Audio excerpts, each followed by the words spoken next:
This is Optimal Relationships Daily, episode 232, How to Hire People to Love, Part 2, by James Altucher of jamesaltucher.com. Ciao, friend. Welcome back to Optimal Relationships Daily. I'm Joss Marie, and today I'll be narrating the second part of James's post that offers tips to help you choose healthier relationships. And just a heads up if you're new here, that you'll probably want to listen to yesterday's episode first to hear part 1. That's episode 231. But if you're back to hear part 2, then let's get to it and continue optimizing your life. How to Hire People to Love, Part 2, by James Altucher of jamesaltucher.com. There are a lot of studies that weak ties, not your close friends, but people who might be friends of friends or acquaintances or Facebook friends and so on, are more beneficial for your career success than your strong ties. I don't know the reasons for this, we can all guess, but I spend a lot of time cultivating my weak ties, being there for people who I barely know, but maybe have that one moment where I can help. I keep in touch with my weak ties. This is also a great way to build the source for people who might later become strong ties. It's worked for me many times now. Also, if someone falls off the scorecard, it gives me a chance to distance myself while still having them in the pool of the source. This all sounds very clinical. Like science. But I do wear a lab coat when I write, so I am Dr. Love. C. Select. You have a scorecard and a source, but not everyone in the source will fit what you want in your life. There's only so many openings to fill. You can't have a room filled with great friends and lovers every day. Maybe there's only room for one lover, 3 or 4 great friends, 10 medium great friends, and 100 weak ties. So you want to make sure you select well, given your scorecard and your source. So I make lists of questions I want to know. Given the thousands of bad experiences I've had, see Facetown Drunk on Lexington Avenue at 3 a.m. article, or the time I lost $7 million in one day article, I now make sure people meet the criteria. Else, a lot of time, money, and heartbreak can be lost. I hate heartbreak, and I hate losing time and money. This doesn't happen in one day or in one interview, but many experiences with a person. And since there are 7 billion people to mostly choose from, it's not so bad if someone you think makes the cut falls off after 1 or 2 strikes. If you pick your source correctly, then you have many people to go back to.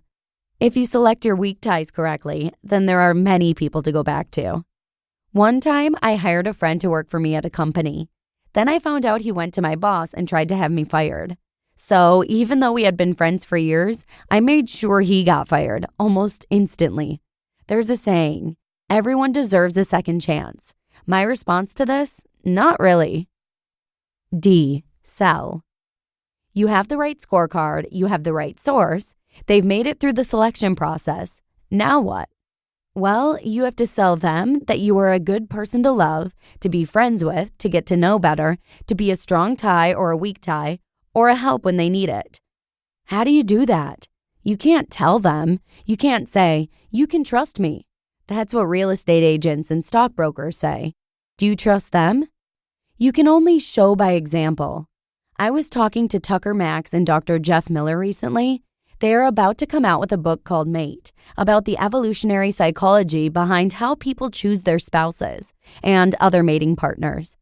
In the book, they say that sometimes the most effective words you can say are not "I love you," but "Don't worry, I've got it." People want to know you are effective at what you say you can do, that you are not the emperor who wears no clothes, that your word is gold. That you don't gossip about others, because then you might gossip later about them. That you don't take things personally when you shouldn't. I often do that, and when I do, I'm very hard to deal with, as Claudia tells me. So, you show through time that you are the person they want to be around. My favorite technique, I always try to overpromise and overdeliver.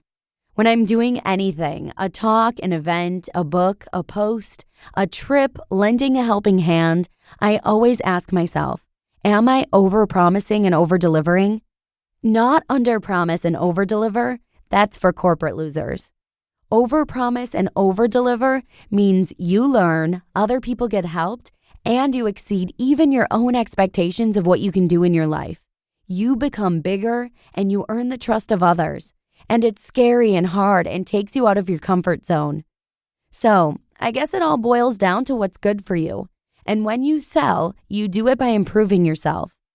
I guess what I am saying is I'm grateful this post is in your scorecard, in your source, that you've selected to read it, and I hope I am over-delivering.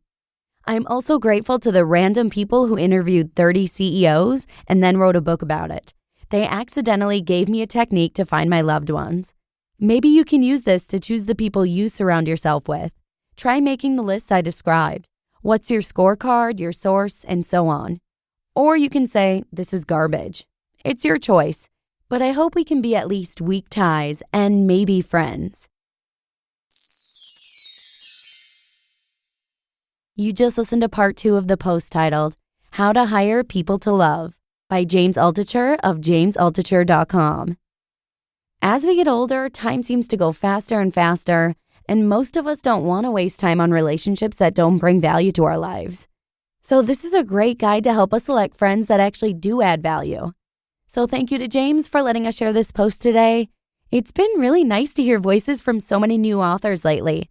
So I'd just like to say thank you to my husband Lee for expanding the list.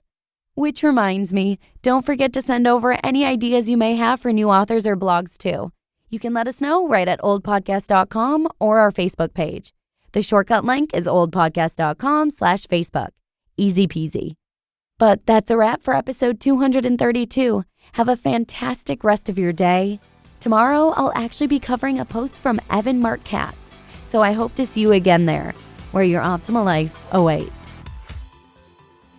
Hello, Life Optimizer. This is Justin Malik, creator and producer of this podcast, but also Optimal Living Daily, the show where I read to you from even more blogs covering finance, productivity, minimalism, personal development, and more, from incredible bloggers like Derek Sivers, Zen Habits, Mark and Angel, The Minimalists, and all the ones you hear on this show too.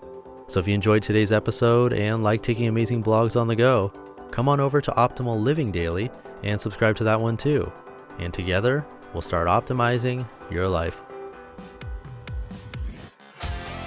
You've been listening to Optimal Living Daily. Be sure to hit the subscribe button to stay up to date on each new episode, and head to oldpodcast.com. That's OLDpodcast.com for a free gift, as well as more actionable tips and resources to help you maximize your potential. Thanks for joining us, and remember, your optimal life awaits.